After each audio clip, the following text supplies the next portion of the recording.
right, and welcome back to A Businessman's Guide to Almost Everything, the show where your host, myself, Kole Berzenji, get to sit down with interesting people. We got to talk about their field of work, what makes them tick, what makes their businesses survive, and what possibly stresses them out day to day. So today I have Sergey. Sergey, can you introduce yourself and where you're from? Well, thank you for having me on the show. My name is Sergey Basantsev, or Sergey Basantsev. I am an account manager for First American Insurance Company, First American Title Company, and we're a local startup company, just 6 months into the game. All right. So I wanted to talk today about you specifically, how you got into the work, some of the pitfalls that you've seen some people fall into, and how to avoid them. So real quick, you talked about this a little bit last time you were on the show, but tell us how you got into Title and Escrow. Yeah, I got invited to apply to a receptionist job, is essentially how I got in. And I'm learning that this is a career we talked about a little bit last time where you get invited into it and you sink or swim because there's no training manual. There's you learn on feel in the local industry, and that's how you get in. You get invited into this. It's kind of or you apply entry level. And that's really how it is because it's just tough to get in. There's not a lot of us doing the work. And so when there's an opening, it doesn't come by often. Really? Yeah. So are these companies just like they're not super eager to bring in new people to the fold? No, because it is seasonal. Like it's feast or famine every year. We feast during the summer because that's when houses sell. It's beautiful here, so come visit and take a look and buy your house. And the winter times are gloomy and rainy and wet, so it doesn't sell as much. And so you have to keep your employees paid through both seasons. Right. And so the company typically doesn't want to fluctuate too much with staffing. And so it is process driven on like, hey, this is our process, and we have to either apply more time to the process by overtime in the busy months. And so you can't spend all your pennies because you know that in the winter months, well, it's like, hey, maybe we can't work 40 hours this week. So we took furloughs. Like it's not uncommon to take a furlough because the company's not making the same revenue. Right. Yeah. So absolutely. So we don't want, we typically don't want to hire and then because there's a learning curve to the industry.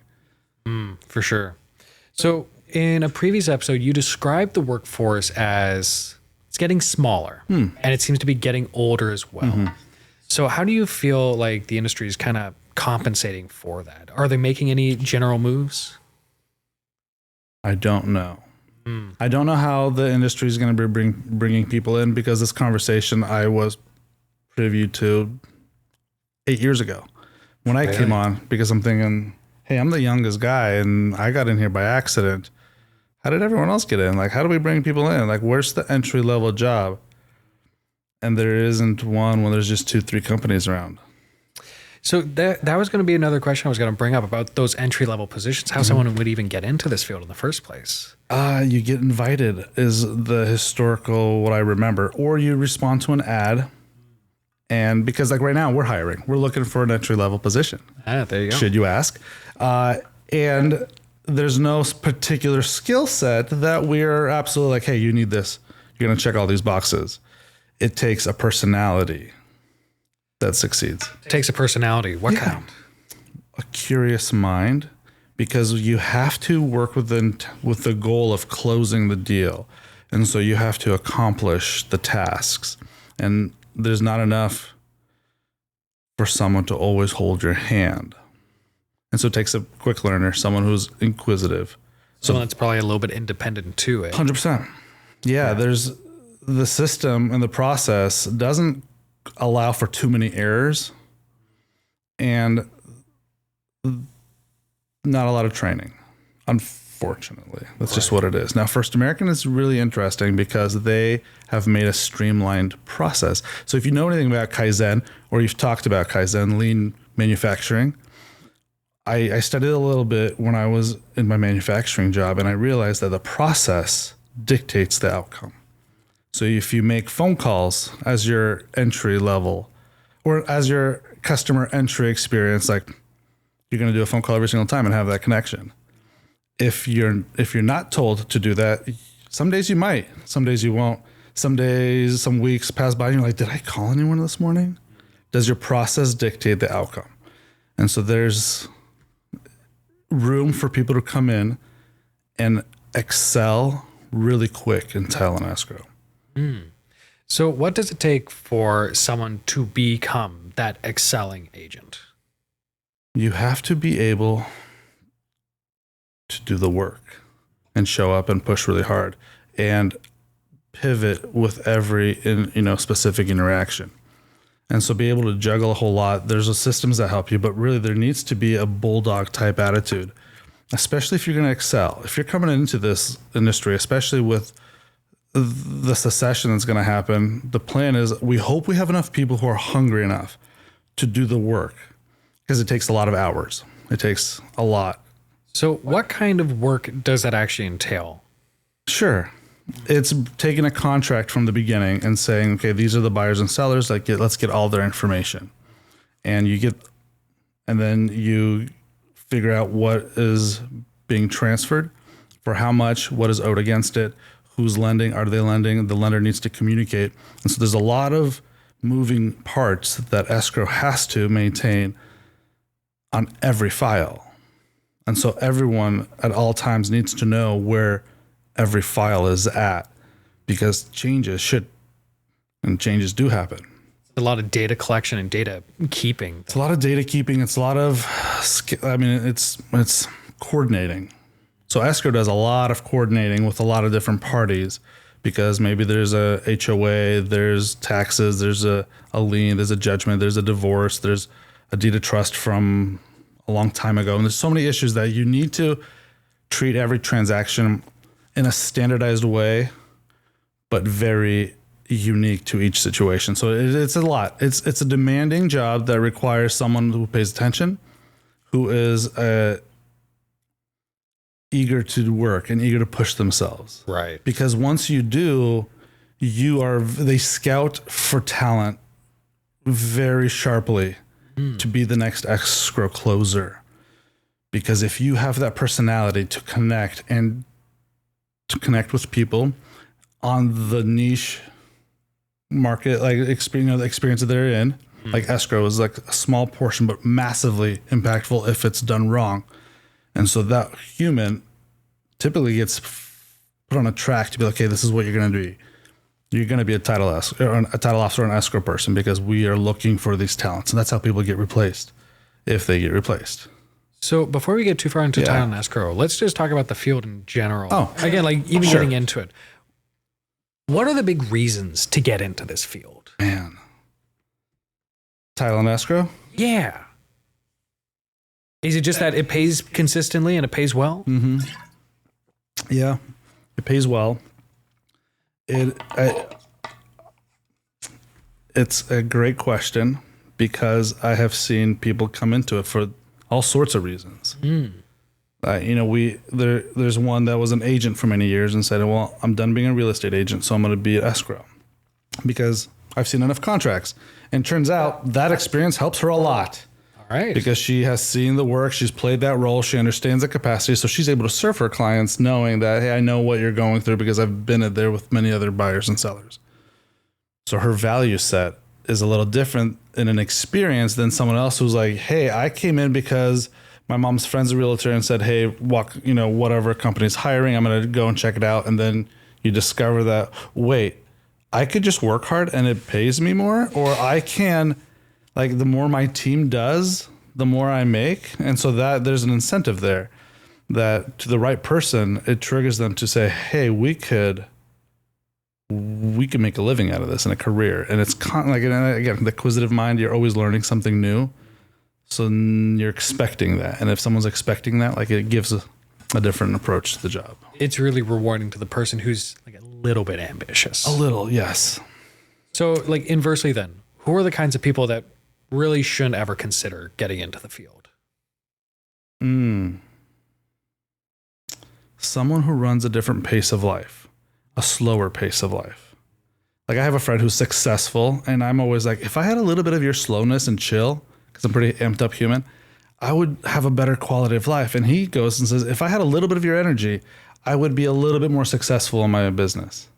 And so I'm like, it's not about work ethic, because everyone that shows up to work, I believe, wants to work.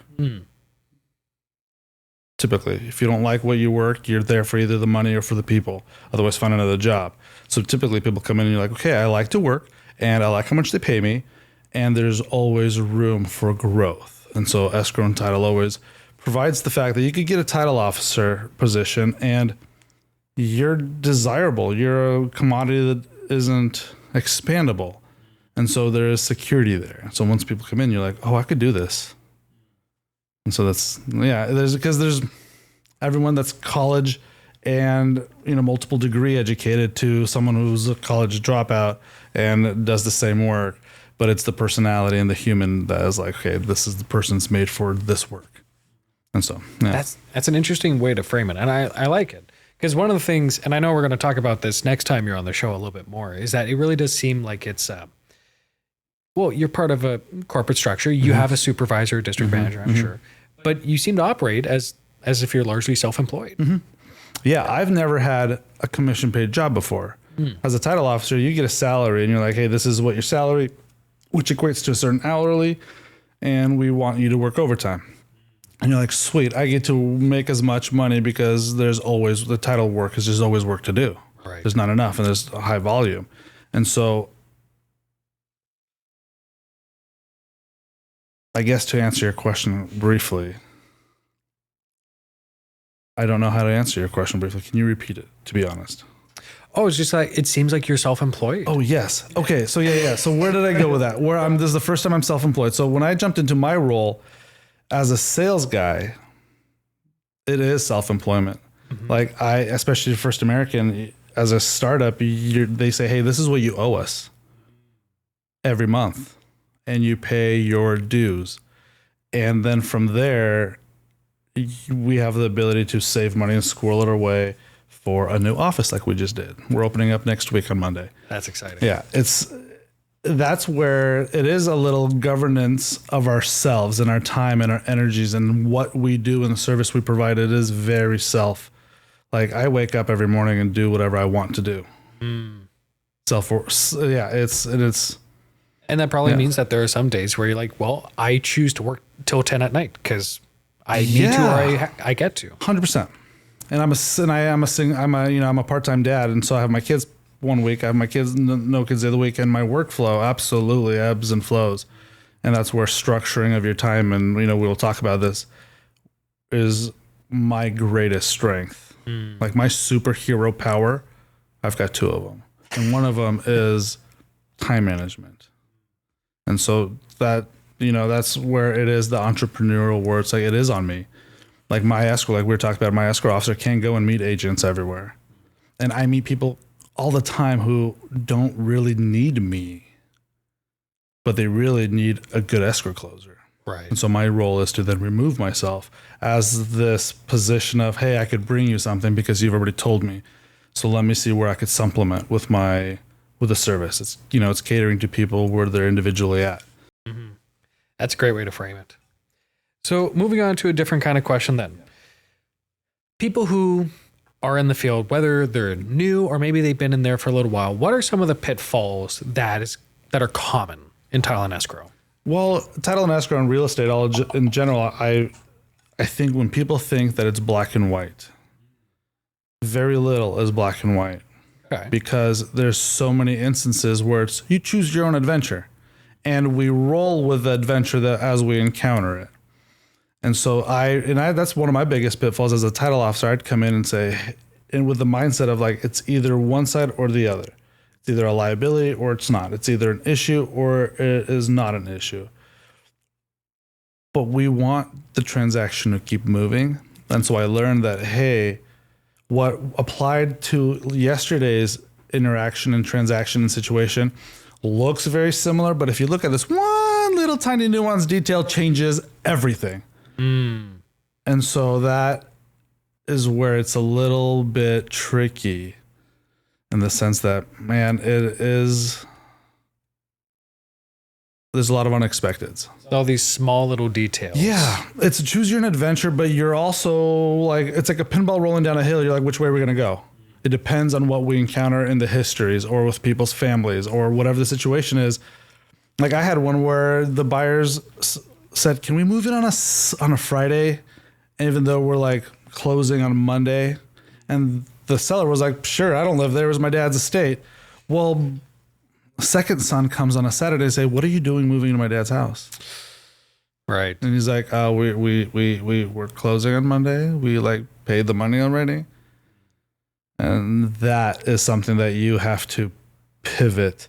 And typically people don't want to hold on to homes. No one cares about the home. They care about the money. Yeah. So they're like, okay, who's getting paid? That changes. And that's not an uncommon situation where it changes last minute. Something comes up, life events or discoveries. Mm-hmm. Or so like we look for elder abuse. And so some things we're like, you have to be like a little bit able to change directions and be able to compensate and accommodate and work with people. It's working with people.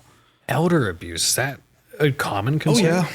Yeah, we see a lot of abuse, and then that's a fraud. That's a type of fraud. But yeah, we see a lot of that. Oh. Is that just like the kids want the estate and mom and dad maybe aren't in the most? Mm-hmm. Oh, they're not all there? Well, I think statistically, the most people that are going to rob you are people you know. Like, especially identity theft. Like, I think they say, like, identity theft typically primarily happens by people you know. And so when the opportunity is there and the relationship is strained and it looks like it's easy, even a good person will be tempted by a cheat. Right. You know, and so we have to be aware of that, and we play a place to uphold, you know, the say, you know, I don't know the way, but to me, the legitimacy of the transaction is what title and escrow is primarily concerned about. Like, we're insuring people's ownerships, we're insuring people's investments, because you really are like at the very end of that train track, eh? Yeah, yeah, and people do all sorts of things to get away with all sorts of things, and so title and escrow sometimes have to be the bearer of bad news. But then, how do you facilitate that? That matters as well. Are you able to give us an example of like sometimes where like they're just about to finish up, but then like something really wrong has just been identified? Yeah. So here in Washington State, to be a personal representative or as an executive of an estate, you can't be a felon. Really? No. Yeah. It disqualifies you from serving in that capacity. Now, what if your felon record is in California? And now you're selling mom's house here, and your brother from Michigan says, "Wait, why is she signing? Did you guys know that she's a felon?" And we're like, hold the phone. That's rough. Because we check, as a title officer, I'm going to check every name. Are you a felon? I'm looking for ways to disqualify. I'm always a title officer. I'm looking for ways to be like, this is an issue. This is how and that's one of them. And running people's backgrounds, and you know, we sleuth people a little bit to see, hey, are you even reliable to sign on behalf? Because the law may allow this much, but if we're insuring and we're paying out money, man, we have a very narrow door that you have to fit through. And oftentimes people change shapes like that, and it happens where it's like, hey, we have a disqualified, and the courts don't run for that. The courts say, are you a felon? Sign this and say you're not. Because we don't have this man staff to search every single person that files a suit. So they're like, that's fraud in the courts. So then for us, it starts a whole different and the buyer is like, wait, what? It's extended because of this. I mean, that's the pitfalls that happen. Now, if you are not using a title company and you just take that deed, like that's a situation where the brother was like, you don't have a house. Because that's fraudulent, and the courts will say, yeah, you don't have a house anymore. And so that's where, like, you know, if you took a deed in that sort of manner from an estate, and the state representative says, hey, here's the court order that gives me the powers to sign, it's legitimate. But in our sense, we have to go the extended mile and say, is it still legitimate because it was 4 months ago? Right. Or did you just get convicted as a felon for fraud and stealing and forgery in California, and your brother was like, that's his history, you know, and that does happen. Or people come out of the woodwork and say, whoa, my dad, I'm like a son from my dad's first. I'm a child from my father's or my mother's high school pregnancy. And they have this family now, and he's deceased, and they're getting all the money. And well, not anymore, because we just discovered you. Right. And now you own 50, you know, you're entitled to 50% of that estate. So that changes everything. And those are the kind of things that title and escrow are imperative. And lenders are like, I'm not going to give money until I'm insured that I could give you money. Right.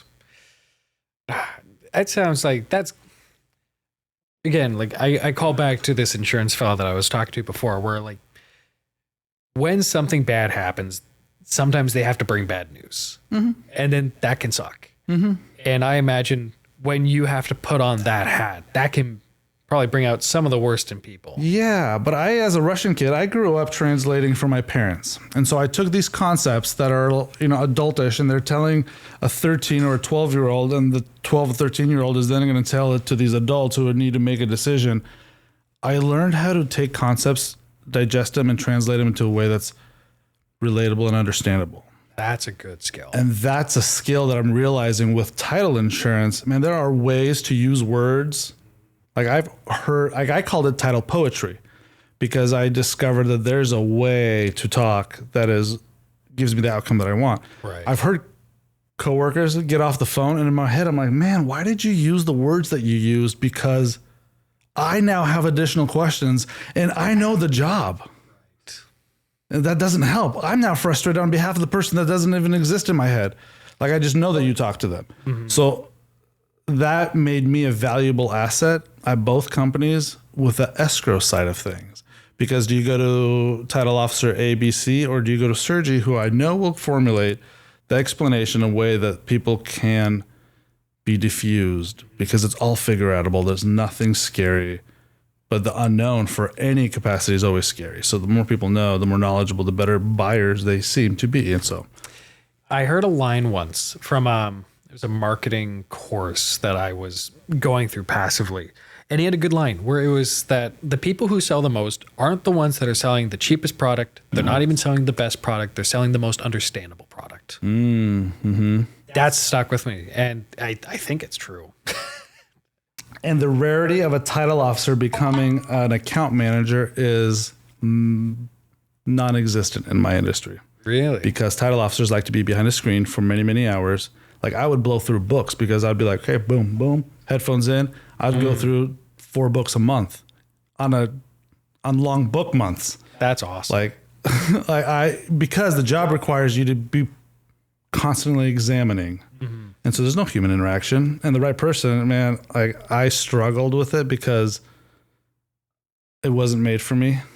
But I was good at it because I was inquisitive enough, right. And I kind of like it. I like, people say, oh, you swallow the toad or the turtle, whatever the expression is.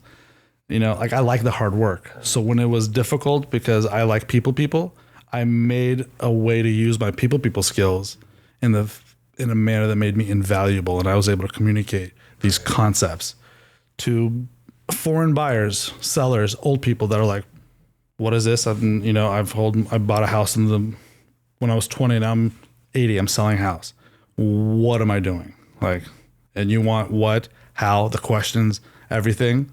Man, you could derail someone's business practice as an agent who's worked with these old folks. You could derail that relationship by being ununderstandable or unrelatable or not helpful. And what's funny is that you could be entirely right in what you are telling them. You're very clinical, very accurate, but it's like at a certain point, a client can only have a valuable conversation with a doctor if it's at a certain level. Once you pass that threshold. Yes. And when I became a title officer or a commercial title officer, I learned really quickly by someone's expression that every email I send is a bill that he gets. Every phone call I make is a bill that he gets. So enough of the emails, enough of the phone calls. And I was like, oh, that's a consideration of every client now that I work with. And so I was able to adapt and change my practice that also grew our business, because now it changes how the attorney is working with the title company. And there's a lot of intertwining there. We work very closely with a lot of attorneys. And so that really does matter. The human matters. Yeah. A good human element just makes all the difference. Yeah. And there's another title officer that does what I do. So sometimes I do sit with people who bring me title reports with their clients, and it's not my title. It's not my transaction. But these people need help. And I'm like, okay, this is why I'm here. It doesn't pay me, but as a resource, I give. And so. Because ultimately it just betters off the entire ecosystem. Yeah, because I'm building relationships as well. So let me help your clients as much as I can to give them an experience, because I know that's going to benefit the client. Like my client are agents. So I know that if I treat their clients good, it's going to reflect. It pays. It trickles. It's funny. I was talking to, it was a bank manager, general manager of one of the, you know what, I won't say the name because that doesn't matter. But it was funny because they're like, hey, yeah, banks are all kind of the same. We can only vary our stuff so much. And so you know what we do? Whenever you call, you don't go to an answering machine. It's always someone that picks up and you can actually have a conversation with. Oh, yeah. Well, you know, we talked about title insurance last time, where the industry had a moment in time where we relied heavily on offshore operations. And the service was so abysmal that all title company practices are like, let's bring it back to the States. Let's bring it back to the local people. Yeah. And so that stint offshore did nothing for the succession plan that we're looking at here in the next 8 years, where it's like we didn't replace anyone because we didn't have to bring anyone in. And all right. Are we going to job fairs? Nah. Maybe. I don't see anyone at a job fair, because how else do you hear about title and escrow? I have no idea. I'm in it. But yeah, because that is one of those things. So here, different question then, because we've talked about how these title and escrow companies, it doesn't seem like they throw big doors open because they want tons and tons of people coming in. It's a bit of a trade. It's slow to grow into it. But you started as a receptionist and you've eventually grown into an accounts manager. Awesome. Do you think that's typical for people who get into title and escrow, where they really just rise through the ranks? Yes. That's it, eh? Yes. Or they find their niche and they're like, oh, like there are some customer service reps who are incredible knowledgeable professionals.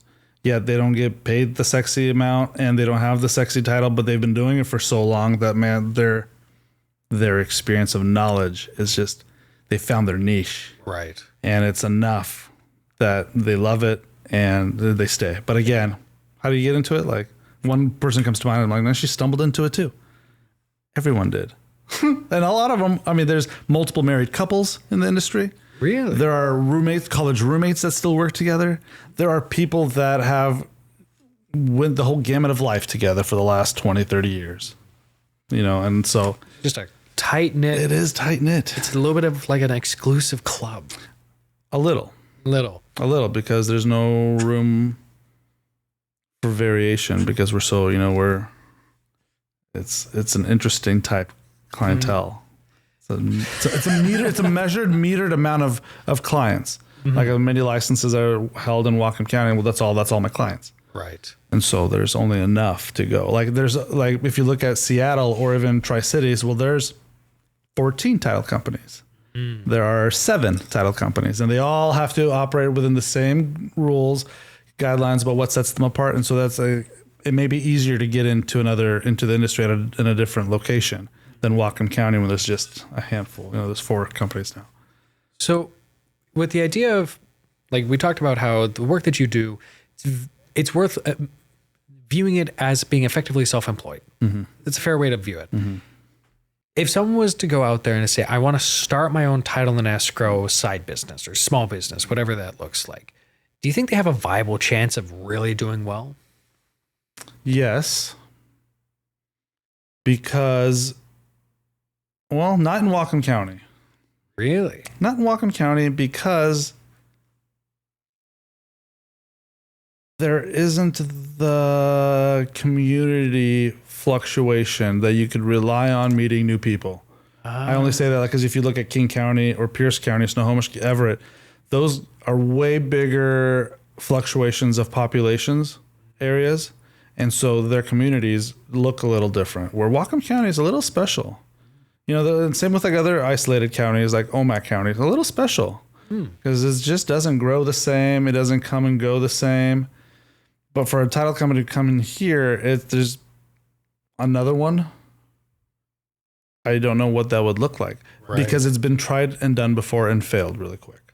Really? Yes. Other people have come and gone or maintained very small market share, because to grow legacy relationships, and if it's not legacy relationships, the value you have to add has to outmatch and outweigh the legacy relationship.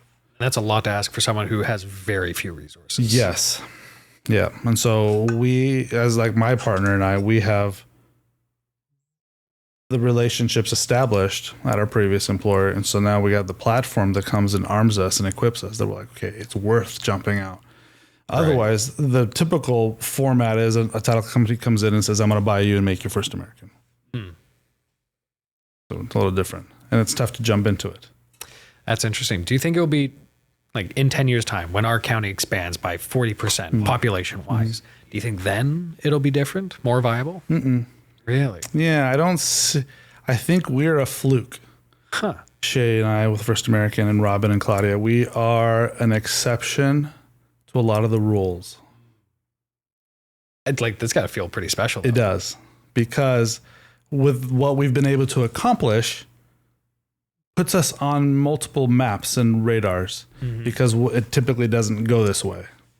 It typically doesn't go this way. Right. Yeah. So, final question. Yes. Clearly that means that you guys are doing something right. You guys have figured something out. What is for the young title and escrow person who's getting into the field and maybe they got aspirations, they're a receptionist too. Yep.